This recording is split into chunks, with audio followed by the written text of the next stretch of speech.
Всем привет, меня зовут Мэри, добро пожаловать на мой канал. Спасибо, что подписываетесь и ставите лайки, если вы еще этого не делали, я вас вижу. Если вы хотите поехать в Китай, либо вы были в Китае, либо же вы просто интересуетесь странными китайскими обычаями, это видео именно для вас. Почему я засвечена? Когда я приехала в Китай, мне всего того, что я буду вам сегодня рассказывать, никто не рассказал, поэтому я сделала некоторые из этих ошибок. Надеюсь, что когда вы приедете в Китай, вы будете более образованными и вы не допустите таких ошибок. Итак, когда я приехала в Китай, я устроилась работать учителем. Разумеется, все учителя пользуются красной пастой, и я сделала эту ошибку. Я написала имя ученика красной пастой. Почему в Китае нельзя писать красной пастой имена? Его родители были очень несчастливы по этому поводу, также это типичная ошибка любого иностранца, потому что, как выяснилось позже, если кто-то пишет имя красной пастой, он желает вам смерти. Китайцы очень суеверные, все это началось очень много лет назад, когда еще была смертная казнь. Человек, которого должны были казнить, его имя писали именно красными чернилами. И именно поэтому Китай вообще не приемлет того, что кто-то может написать их имя красной пастой. Если вы уже обратили внимание на мой бэкграунд, то второй номер связан именно с зеленым цветом. Он зеленый же? Никогда не дарите китайцам зеленую шапку, шляпу, кепку. Как я уже раньше говорила, китайцы очень суеверные, и если мужчина получает в подарок зеленую шапку, либо носит зеленую шапку, это значит, что его женщина наставила ему рога. Продажа зеленых шапок в Китае вообще никак не идет. И если вы думаете открывать свой бизнес, не покупайте зеленые шапки, покупайте какой-нибудь другой цвет. Маленький культурный шок, когда я только приехала и увидела, что многие мужчины отращивают себе очень длинные ногти. Я знаю, что у нас некоторые мужчины отращивают, когда играют на гитаре, либо, то есть у этого есть свое предназначение. Но в Китае это тоже связано с прошлым. Много лет назад только богатые люди могли позволить себе отрастить длинные ногти, так как они не занимались физическим трудом, они у них не ломались и всегда выглядели опрятно, хотя длинные ногти у мужчин это такое, как по мне. В то время как короткие ногти говорили о том, что мужчина занимается тяжелым физическим трудом, поэтому он не может себе позволить иметь длинные ногти.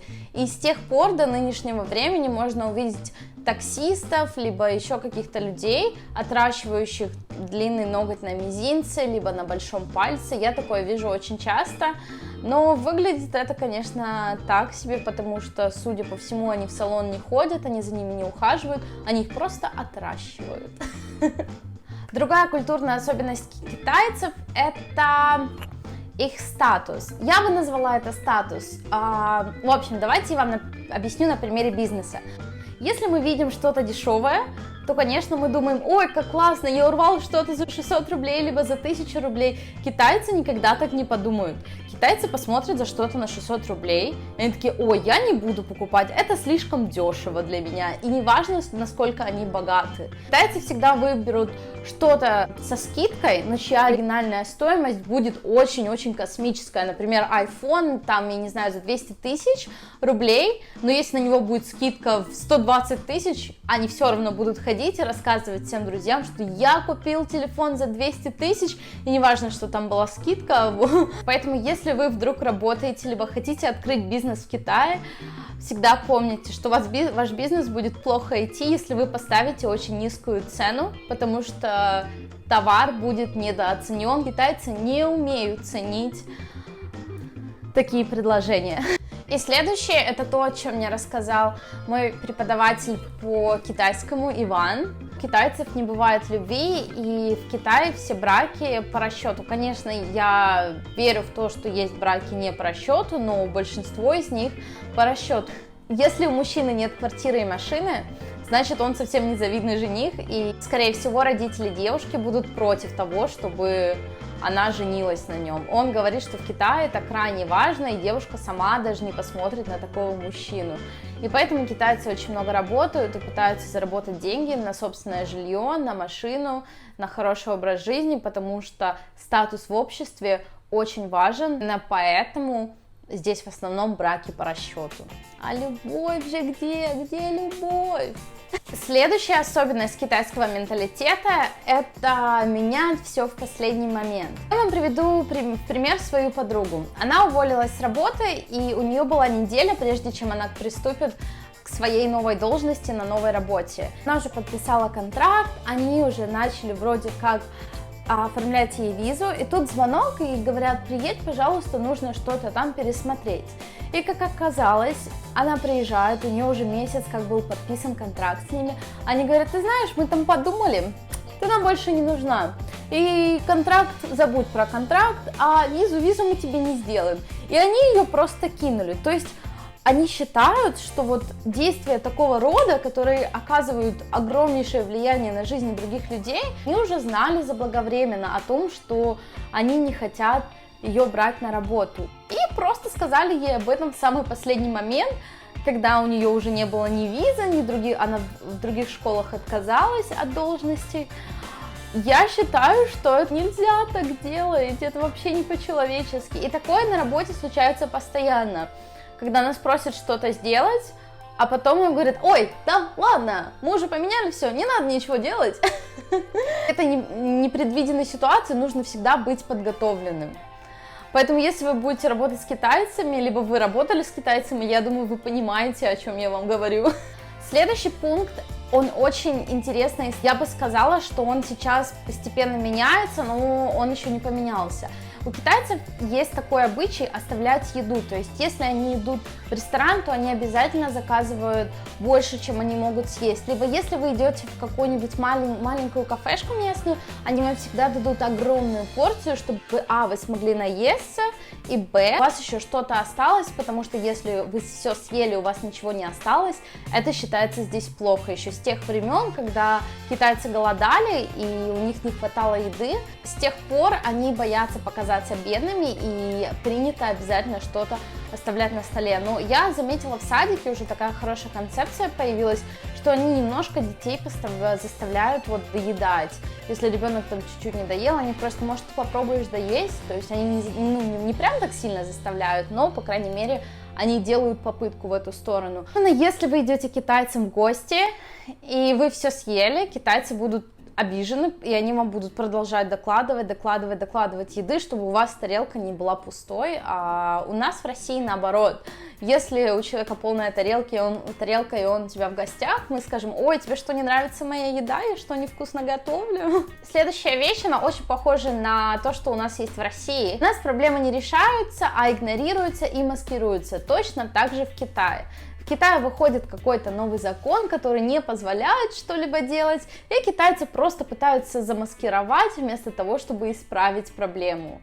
Я очень много видела учителей, у которых квалификация не позволяла работать учителем, и знаний не хватало, но при этом они не решали проблему с помощью того, что они пытались как-то образовать учителя, дать ему больше знаний, чтобы учитель получил лучшую квалификацию, смог лучше преподавать и выглядеть перед родителями. То есть, что делали китайцы? Китайцы просто пытались как-то навешать лапшу на уши родителям и таким образом решить проблему. То есть вот это вот китайский способ решения проблем. И я бы сказала, это тоже русский способ решения проблем, потому что мы такие: о, да ладно, прокатит. Когда я была только первый год в Китае, я очень сильно постоянно ругалась с китайцами, потому что в моем понимании моя вещь принадлежит именно мне. Если это машина, значит она моя, и никто не может вокруг нее ходить, либо ее трогать. Также и с байком.